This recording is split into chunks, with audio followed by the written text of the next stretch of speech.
Ah, c'est assez étonnant quand même de se retrouver dans l'Orient Express un siècle plus tard. Salut Patrick, ça va bien ?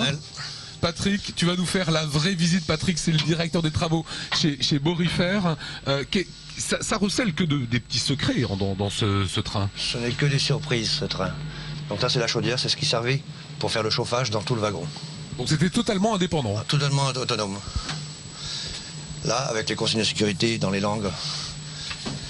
Ici, on se retrouve. Là, ici, c'était la cave à l'époque, chose qu'on n'a pas. Donc, Cave à vin. Cave à vin, chose qu'on n'a pas, donc on a habillé pour l'instant. De ce côté-là, c'était la lingerie. Linge propre en haut, avec les bacs qu'il fallait. Linge sale en bas. Tout a été refait, on n'avait pas les rails, on les a fabriqués nous-mêmes.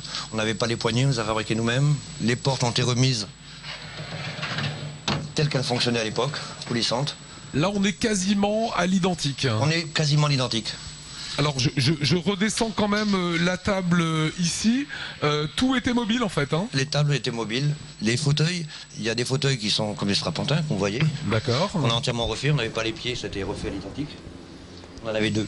Et ensuite, on a un disque qui servait de glacière, en fin de compte. De glacière. Ce qui fait que c'est des coffres qui sont étanches et isothermes.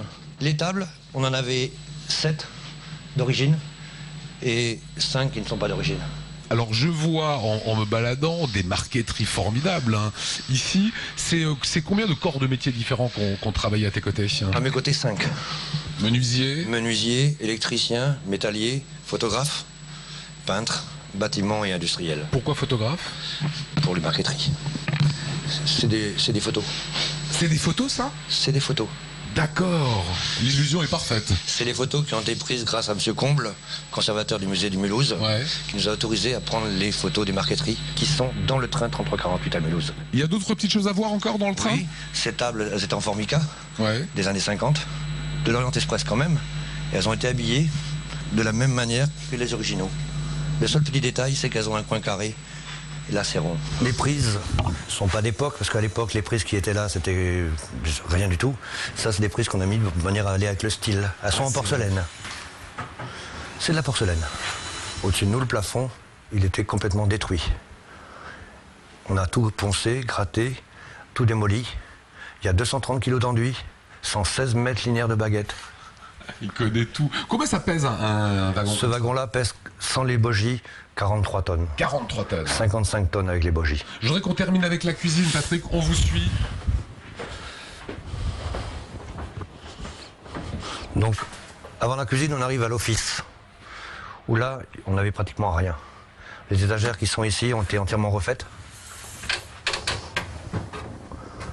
Ça a entièrement été refait, ça n'existait pas. Les caillebotis sur lesquels je marche n'existaient pas. Les plaques de service ont entièrement été refaites. Et qu'est-ce que ce sera pour vous, mon ami? Je viens de faire le tour du wagon à l'instant. C'est ici qu'on distribuait les repas. Ici, ils étaient faits là. Et ici, c'était l'office pour évacuation, le froid, le chaud. Voilà, c'est un voyage dans le temps que nous a fait Patrick à l'instant. Un beau travail réalisé par toutes ces équipes. Vous découvrirez ce train à partir de lundi au musée du chocolat à Geespolsheim. Merci pour la visite.